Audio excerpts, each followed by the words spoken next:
আবার নবীজি ক্লাস করতেছেন, হাদিসের ক্লাস। এক মহিলা এনে যাচ্ছে, এক রূপসী, একদম ফাঁসাফুলি। নবীজি কো তোমরা হইও, বাইরে ওরা হরো, আমি ঘরে যাই। নবীর ক্লাস আর বাড়ি তুলে বিষাদ করি যাই। জয়নব রাদিয়াল্লাহু তাআলা আমার কাছে আছে, ওয়াহিয়া তামা আসে। তিনি এই সামরা থেকে শুকনো বস্তু ছড়াইতেছে। ওনারে বললো কামে আসছে, স্বামী স্ত্রী যা করে করছে, করি তার তাক্তারি।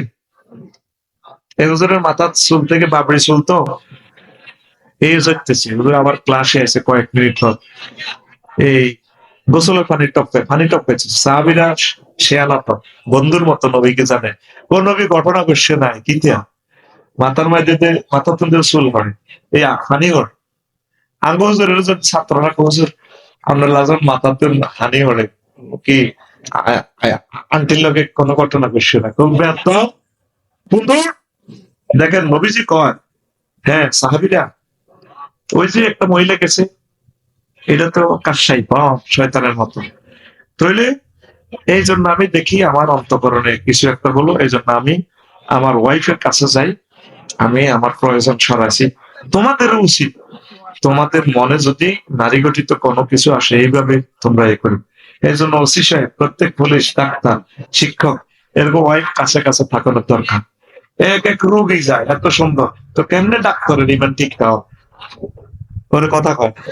ইউনিভার্সিটি টিচার পুলের ওয়াইফ 60 জন থাকা দরকার। দুইটাই ইয়ার দিয়ে থাকবো, দুইটাই ইয়ার দিয়ে থাকবো ক্লাস করার সময়। কারণ এই তামাম পৃথিবীর সুন্দরের মহিলাগুলো, এগুলো তো আল্লাহ নূর, দেখে সে অ্যাক্সিডেন্ট করার সম্ভাবনা।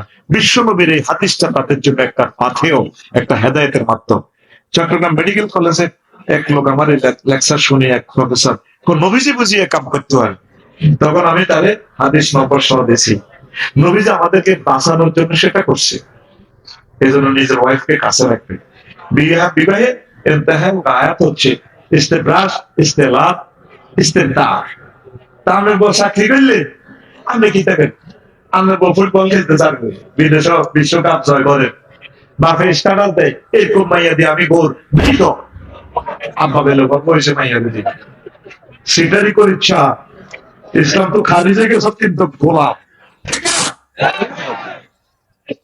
প্রথমের মহাকর্তাল কোরআনের সবাই করে কৃষকেরা মাইয়ারে দিয়ে ফুটবল খেলাস সমাজ ধ্বংস করে কৃষক।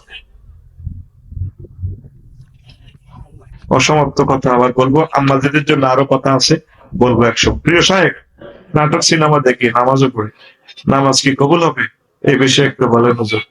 আসসালাতু তানহা আনিল ফাহশাই ওয়াল মুনকার। আমার আগের ইমাম বলছেন আপনার নামাজ কবুল হবে, আস্তে আস্তে এগুলো ছেড়ে দেন ইনশাআল্লাহ। আল্লাহ আপনাকে কবুল করুন। মা বোনদের রমজানে ভাঙতে রোজা, কাজা রোজা রাখার সঠিক নিয়ম একটু বুঝিয়ে দেন। রমজানের পরে ভাঙতে রোজা রাখবে।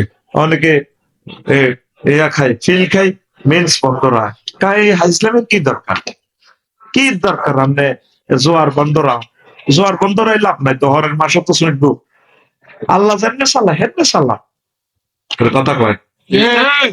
আল্লাহ যে কতদিন বাঙাইতে দিছে, 3 দিন, 5 দিন, 7 দিন, 10 দিন, বাস 10 দিন স্টপ থাকে, পরে আস্তে আস্তে রাখি দিবেন, 2-1টা করি দিন, অসুবিধা কি।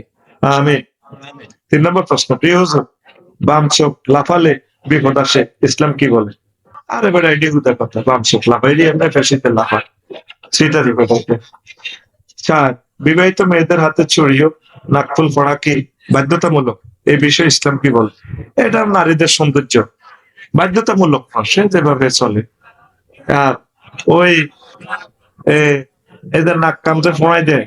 হাজরা আল্লাহ ইসলামের যখন ইসমাইল মালিক হলো কি সাইরা আলাইসালাম, বান্দির কথা বলা হইলো কি বান্দিরের নাক কান ফোনাই দিছে, ফোনাই দিয়ে এবার তবু হেরাই এটা তো খারাপ দেওয়া যায়। ইব্রাহিম আলাইহিস সালাম এবার স্বর্ণ অলঙ্কার পরাইছেন, আরো সুন্দর লাগে। এটা হলো জিনাত, এটা এইভাবে চলো। অলঙ্কার মহিলাদের জন্য আল্লাহ হালাল করেছে।